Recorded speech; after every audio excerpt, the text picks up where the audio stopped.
Hello everyone. তো তোমাদের সাথে একটা ছোট্ট মিনি ব্লগ শেয়ার করছি। তো আমার বার্থডে ছোট্ট সেলিব্রেশান সন্ধ্যা থেকে কেক কাটিং পর্যন্ত। তো তোমরা পুরোটা দেখো আর এনজয় করো। তো এটা হচ্ছে আমার বোন, মানে আমার বেস্ট ফ্রেন্ড। তো আমাকে এই যে হলুদ কালারের রোস্ট আর এই যে কেকটা গিফট করেছে। তো আমার তো খুব ভালো লেগেছে। তো আমি ভাবতে পারিনি তুই আমাকে এতটা সারপ্রাইজ করবি। তো পুরোটা দেখতে থাকো। Happy birthday to you. Happy birthday dear bestie. Happy birthday to বসা করতে পারি না। তোমার দিকে চল মত খাবো সব। এসো বসে না। আমাকে কি করে দেখাবো?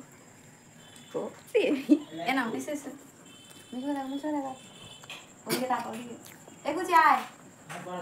তো কেক কাটা কমপ্লিট হয়ে গেল। তোমরা তো দেখতে পেলে কেক কাটার পরে আমি সবাইকে কেক খাইয়ে দিলাম।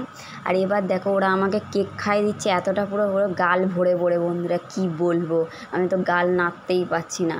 তারপরে এই যে মাম্মামকেও আমি হাতে ছিল খাইয়ে দিলাম। আর দেখো মাম্মামে খাইয়ে আমি আঙুল চাটছি। পরে ভিডিওটা যখন আমি এই যে এডিট করতে বসেছি আমি দেখে আমি হাসছি যে আমি আঙুল চাটছি। আর এইদিকে দেখো আমার বোনের মেয়ে আমার কেক লাগাতে এসছে। আমি বলছি না না পরে পরে। তো এই যে কেক কেটে আমি সবাইকে দিচ্ছি। আর সত্যি কথা বলতে তুই আমাকে এতটা সারপ্রাইজ দেবে আমি ভাবতে পারি। সত্যি আমি অবাক হয়ে গেছি। তো আমি আজকে কেক কাটবো কোনো প্ল্যান ছিল না। তো আমার সত্যি খুব ভালো লেগেছে। তো সারপ্রাইজটা লাভ ইউ রে, সারা জীবন এমনই থাকিস আমার বেস্ট ফ্রেন্ড হয়ে। আজকের দিনে মাকে খুব মিস করছিলাম। মা যদি আজকে কাছে থাকতো খুব ভালো হতো। যারা যারা ফলো করোনি একটা ফলো করে দাও। আর ভিডিওটা কেমন লাগলো একটা লাইক কমেন্ট শেয়ার করে দিও। টাটা।